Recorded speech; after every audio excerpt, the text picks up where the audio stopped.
Welcome to the Human Capital Innovations Podcast. We're your source for personal, professional, and organizational growth and development, where we share original research, explore industry trends, and interview executives and thought leaders from across the globe. We hope you join us often for practitioner-oriented content around all things related to leadership, HR, talent management, organizational development, and change management. Maximize your personal and organizational potential with Human Capital Innovations Podcast. Do you enjoy the Human Capital Innovations Podcast? Please subscribe, leave a review, comment, share, and consider supporting the podcast on Patreon, even at the producer and sponsorship levels.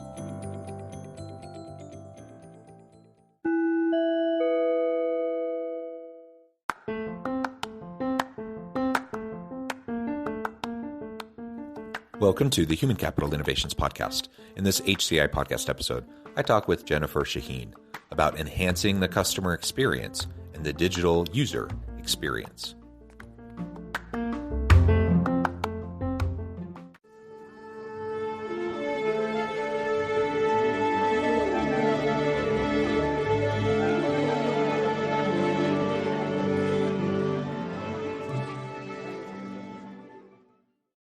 Jennifer Shaheen, welcome to the Human Capital Innovations Podcast. Thanks so much for having me, John. It is a pleasure to be with you. You're joining us from Rhode Island. I'm south of Salt Lake City in Utah. And we're going to have a really fun conversation today around customer and employee experience and the digital user experience. This is where all of your expertise comes into play. And I think it'll just be a lot of fun. Now, obviously, when we talk about customer experience, that can include a lot of things. Any end user, right?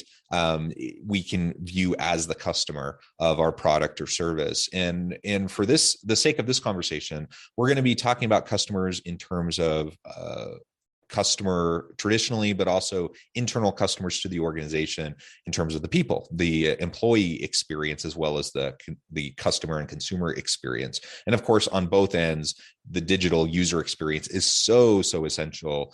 And I think especially at this time during, what people have called the Great Resignation, the Great Reevaluation, employees have options, and we need to enhance the employee experience and the user experience, especially as it connects with self-service, HR processes, and things like that. We have to make sure that's a really great experience for our people. Otherwise, they're only going to put up with it for so long, and then they're going to look for opportunities elsewhere where maybe they feel more valued, where it's an easier experience, where it's a more enjoyable experience. So that's what we're going to be exploring together today. As we get started, I wanted to share Jennifer's bio with everybody. Jennifer Shaheen is the e-marketing and technology therapist and is an expert at helping companies use technology to take advantage of effective marketing strategies and increase business productivity.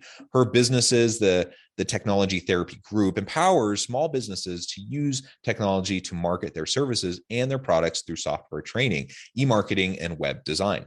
Through years of experience, Jennifer has developed an understanding of how technology can be used in practical business applications. Her techniques have boosted sales, enhanced staff productivity, and increased market share for her clients. What a tremendous background. It's a pleasure to be with you, Jennifer. Anything else you would like to share with my listeners by way of your background and personal context before we dive on in further?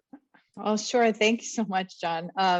Yes, I have been doing this a really long time and love it. I also sit on the board of Martin Guitars as well. So I sit on the other side of our conversation today, looking at things that will help grow and enhance relationships from, a high level organizational perspective. So I'm very excited to dive in. Wonderful. Well, with that, why don't we just start with the framing up of your company, the e-marketing and technology therapist, and the Technology Therapy Group. I think that's a really fun name. How did you come up with that? And tell us just a little bit more about the origins of your business and what you're trying to accomplish. Sure. So the company name actually evolved. I started the business my junior year at Hofstra University, and I was selling computers, and I sell through education. I didn't realize I did it. I would explain things. People started asking me if I could teach them at home And so that evolved into my teaching people one-on-one at home, and then me saying, I need to learn a little bit more about this, and started doing some education and training for another organization as a contractor. And then it sort of evolved from there. So I think for me, at the core of who I am in technology, for me, has always been an opportunity for businesses to be more competitive, as long as they could get over some of the fears of using it. And that's where the education and training is, because like anything in life, right, the more we learn about it, the less afraid of it we are. Some people really embrace the technology, and we talk about generational differences and baby boomers, Gen X versus millennials and Gen Z, and aptitudes towards technological usage and whatnot. The bottom line is, regardless of kind of the stereotypes we might assign to certain generations or different groups of the population, everybody wants a good user experience, right? Everybody wants it to be simple, intuitive, and that they can just get stuff done that they want to without having to deal with a lot of hassle and frustration along the way. So ultimately, regardless of who we're talking about, that's the goal, that's the end goal. That's what we want to try to accomplish. And that's why we talk about creating a really great customer experience, a really great user experience. Yes. And when we talk about employees as well, employees are an opportunity for many businesses to make advocates internally. And so you do want people who are within your organization at every level to be as engaged with your business externally as if they were interacting with it as an audience member as well, because that helps with spreading message and also creating cultures, like what's happening inside the organization, exactly what we're putting outside the organization. So I really feel like it's just a 360 view all the way around. Yeah, fantastic. And the therapy piece, I just think is fun, because people get a little bit anxious and uptight and angsty, when it comes to technology, sometimes, especially learning a new system, a new process. So helping people through that, I think is wonderful. Yeah. The fun thing about that, John, is that came from, I actually been written up in Newsweek and all over the world, because I've done one-on-one coaching with C-suite executives in the early 2000s. And one of them turned to me and said, you're really much more like a therapist. I thought that was fun. And so that's where that came from, as I'm like, yes, I'm your technology therapist. Yeah, wonderful. And I know with some of the work that you do, you do, in addition to the end user customer experience, you do also work with clients around the employee experience. And tell us a little bit more about some of what you do there and how your focus on customer experience and user experience in a digital age can really enhance things like attracting and retaining great employees and just helping people to be more productive. So there's a couple of things in that conversation. Let's start with like inside out. So one of the things that I work a lot with organizations on and have throughout the years is when you're investing in technology, bringing the team members into the fold early on. It's interesting because we do this a lot with growing businesses, is outside contractors or individuals will decide the tone of the technology choices that get made, and then the individuals internal the organization just get told they have to use it, right? And so that becomes not a great user experience for the internal team members. Whereas if you're bringing on new technology into your organization, one of the things that we often coach growing businesses to understand is to bring on key team members to test it, to be part of the vetting process, because then you have advocates right there within an organization, especially because with technology, there's often changes, and it's not just the technology that's changing, it's often a process that might have to change. And it's funny because I'm actually preparing a presentation right now to do at a show later this month around this conversation as well, is because making decisions, needs to be done as a team so that buy-in is not only from the top, but all the way through the organizational team. And that can be from as simple as, an advanced ERP system, or as simple as understanding how are we going to use our social media application for better posting, right? It can be so small to so large when it comes to technology and the team experience internally. Yeah, and there really are so many different technologies that can be used for collaborations, for team collaborations.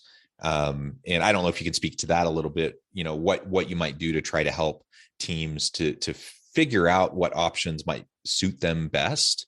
Because I know one thing I get frustrated with is when I'm, I do consulting work, but I'm also a university professor, and that's my full-time gig. And over the last couple of years, we've really honed in on using Microsoft products and Microsoft Teams throughout the organization. So it's gotten better. But before that, we were using, every group, every working group, every committee was using some different software, some different way to connect and interact and share documents and whatnot. And it was so frustrating. Every time I was part of a new group working on a new project, I had to use some new system. And now I'm using and juggling like 10 different systems. So what would be your approach when talking with a client about how they might be able to streamline and get people so they're using something consistently, they're on the same page, they're not getting frustrated by using this plethora of different available systems out there? Absolutely. And I love the example that you gave because, Teams is an all-inclusive great system. But what I like also about Microsoft, and they've done a really good job of this, is they also integrate well with other systems. So one of the first things that we advise when we're doing consulting on this side of it, again, it doesn't matter the size of your organization, is to really step back and look at what are the needs of your organization, and understanding that you don't want to start with technology. You really have to start with understanding your needs, because what happens is it's like going to buy a car. You step in the car and all of a sudden you get, I see something cool in this car. And then you realize you're getting off track. So I always tell people, make your needs list before you start test driving any kind of software. Understand what might be software that you can't let go of. So you mentioned you work within the university. Sometimes there's something proprietary that has to work with something else. So usually it's impossible to get all things in one application. So it's important that, again, when you make that needs list, that you're very clear about, what we absolutely have to have in this one application. And then also, what do we need it to do to talk to other applications? And then the third thing here that I always like to look at is, what other problems is it helping you solve? Meaning, is it making people more efficient? Is it streamlining a process? Those are things that will also help with transition and change and buy-in, because instead of having to do 5 steps now, everybody, we're only going to have to do 2 because we've now set this up. Oh, so maybe they're going to have to learn something new, but we also want to show the benefits of this transition, and looking at the needs side before we add on the other piece, which is the wants side. Like, there's needs versus wants.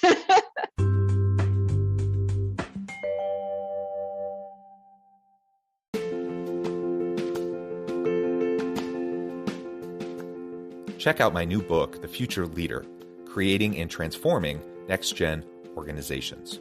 Stemming from 2 decades of professional experience and over 600 in-depth interviews with executives, thought leaders, and scholars from across the globe, The Future Leader will help you explore the ordinary, everyday actions that will help you to prepare to lead in the future of work, to respond to an uncertain future, and to produce extraordinary results for individuals, teams, and organizations.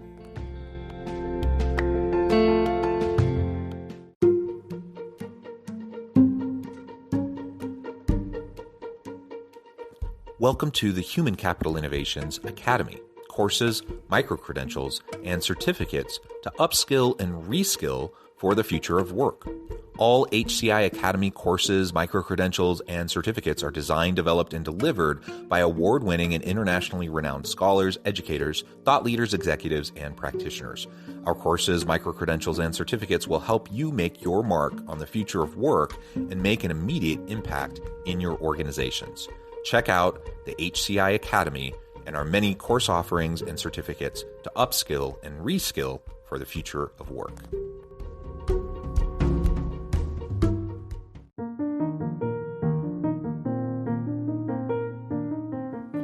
Check out our new weekly LinkedIn newsletter, Alchemizing Human Capital, exploring industry trends via original research and interviews with executives and thought leaders from across the globe. We look forward to having you join us.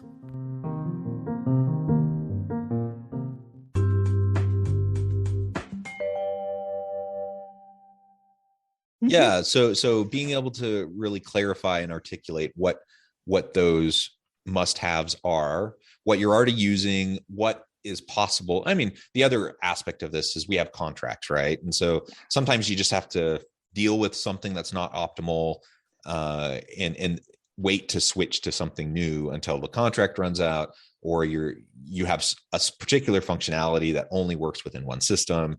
So there's all of this that has to be negotiated, and that's why we have areas and organizations that focus on the technologies. If I'm a smaller firm and I'm trying to figure out what might work best for me, and perhaps I'm reaching out to a firm like yours, walk me through what that would look like in terms of trying to optimize creating that really great employee experience and a digital user experience for my team, say a smaller employee size of maybe 50 employees or less. Yeah. So actually, I think that's a really important point, is understand where you are today. So what do you have for team members today? And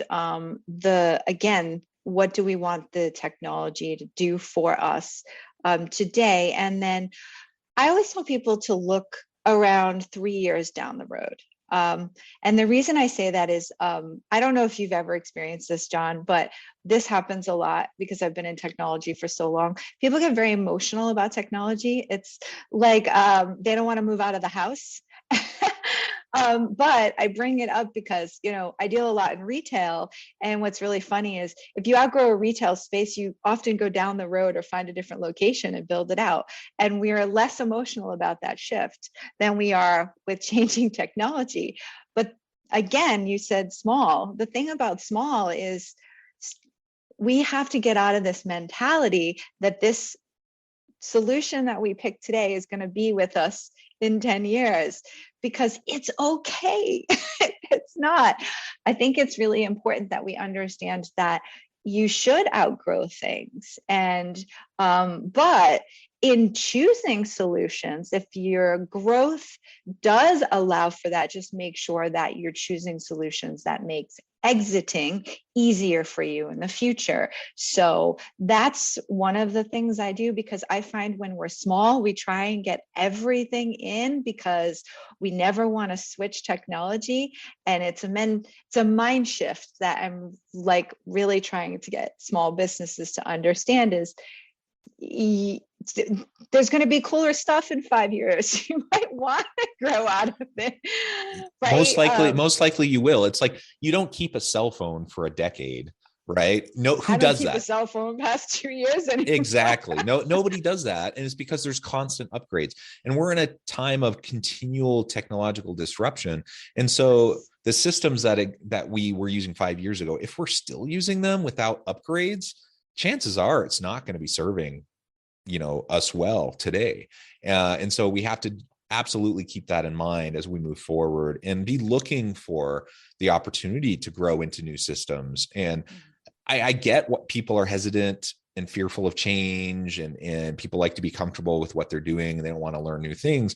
But if we can adopt, really a learning culture and a growth mindset around technology, that's going to serve us very well moving into the future of work. Because if we think it's been frustrating and things have changed a lot over the last decade, oh my goodness, in the next 5 years, next 10 years, what are we going to see? I mean, it's astronomical. I mean, what I predict will happen, in the next decade, it's not for the faint of heart. We have to just learn how to adopt and adapt, and leverage the technologies that are going to help us to be most successful, to collaborate and be the most innovative, and ultimately that will allow us to leverage the collective creativity of our teams and be productive and efficient and successful. So that's what we have to focus on. And if we get stuck in, well, we've always used this system, this is what we know, you're going to be missing out. Absolutely. And it's interesting because one of the things that I find so often is that we're not evaluating our processes if we're not changing. So this is not a technology conversation, but it is, right? Because process improvement makes us better all the way around. And I know that's one of like those, how you say to yourself, these are lessons I wish I had told myself when I started my business. I really wish I had understood that better. And now I know I'm constantly focused on improving our processes, but sometimes new technologies can shine a light on a new approach to doing something that didn't exist before. So by that light being shown on it, it may make us go, oh, wow, I never looked at something that way before. And now I can adjust or change accordingly. Another thing that I think is really important is companies that are ahead of us all, the big gorillas out there, as end users, consumers, we're using their tools.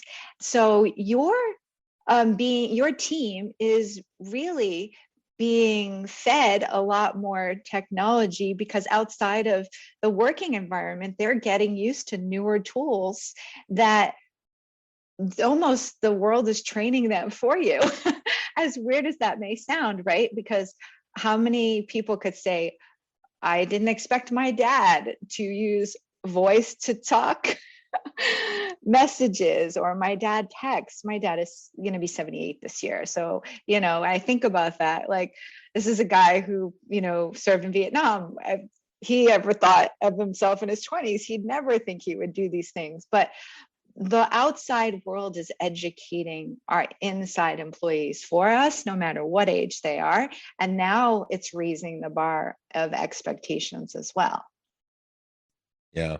And perhaps we can spend just a little bit of time talking to breaking down the resistance to change. That's a big topic, and we could spend a whole lot of time on it. And it really would, there's so much to talk about any change that happens in organizations, but specifically as it relates to technological change and digital user experience and employee experience. Any insights on how we can most effectively go about navigating that, breaking down the barriers to change and increasing the buy-in and the likelihood for adoption? Absolutely. So I come from the old school technology world of, do you remember when you dialed into AOL and they used to say, yeah. Yep. Is your modem plugged in? And I would go through step by step. Okay. So when I think about that, I think that that's really almost in reverse. If we think of when we're going to change technologies in our organizations, we need to do them one at a time and not so many things at one time.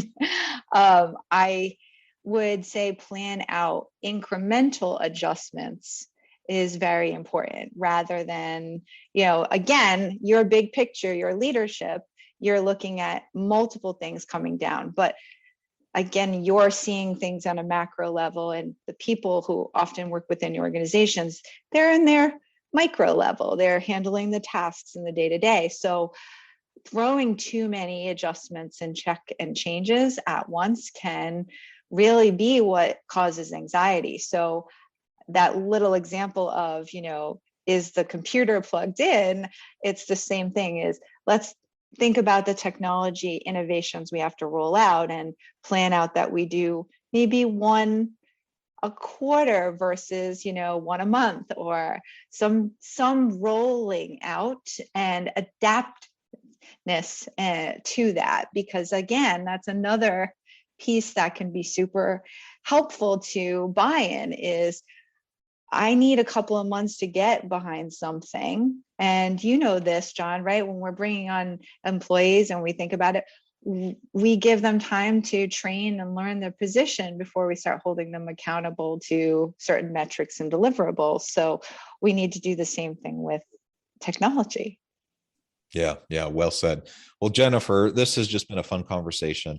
We've only scratched the surface. I think there's a whole lot more we could talk about, but for today, I think we'll leave it there. Before we wrap up for today, I just wanted to give you a chance to share with listeners how they can connect with you, find out more about your work, your team, and then give us a final word on the topic for today. Sure. So yes, please stop by technologytherapy.com. Also feel free to connect with me directly on LinkedIn, Jennifer Shaheen.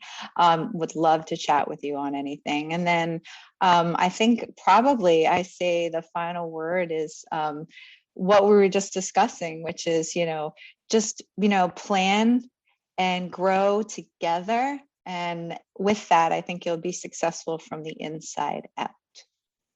Wonderful. Thank you, Jennifer. It has been a pleasure. I encourage listeners to reach out, get connected, find out more about what Jennifer and her team can do for you.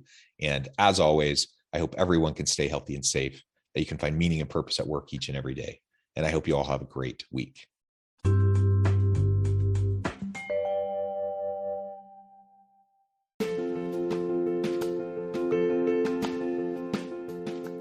Bluer Than Indigo Leadership, the journey of becoming a truly remarkable leader.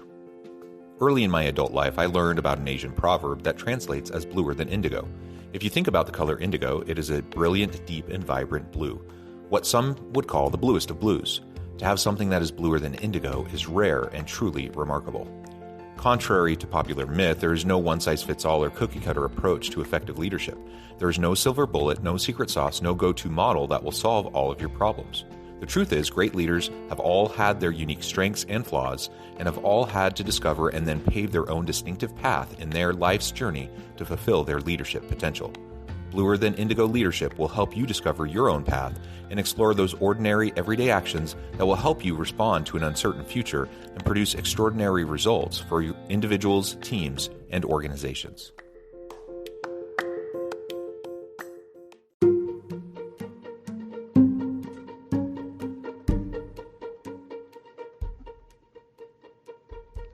Check out Human Capital Innovations magazine, Human Capital Leadership. Human Capital Leadership is a free, interactive e-magazine with the mission to help individuals, leaders, and organizations find innovative approaches to maximize their human capital potential. We publish issues quarterly in August, November, February, and May. Take a look at the latest issue and let us know what you think.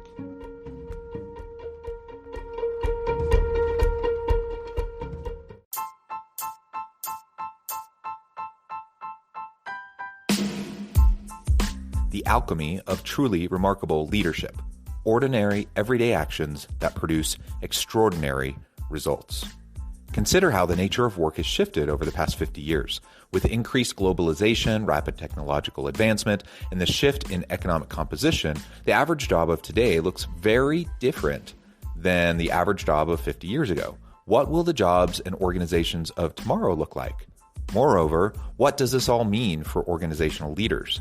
What are the core competencies and capabilities of organizations and their leadership that are prepared for continued disruption and geopolitical and socioeconomic shifts?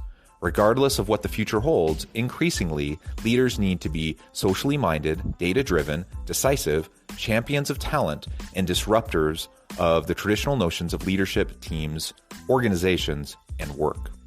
The Alchemy of Truly Remarkable Leadership will help you to explore your own leadership competencies and capabilities and consider ways to apply and implement them into your workplace and personal life.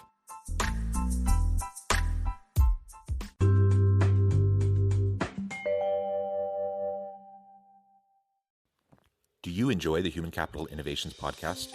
Please subscribe, leave a review, comment, share, and consider supporting the podcast on Patreon, even at the producer and sponsorship levels. Thanks again for joining us for this episode of the Human Capital Innovations podcast. I hope you stay healthy and safe and that you have a great week.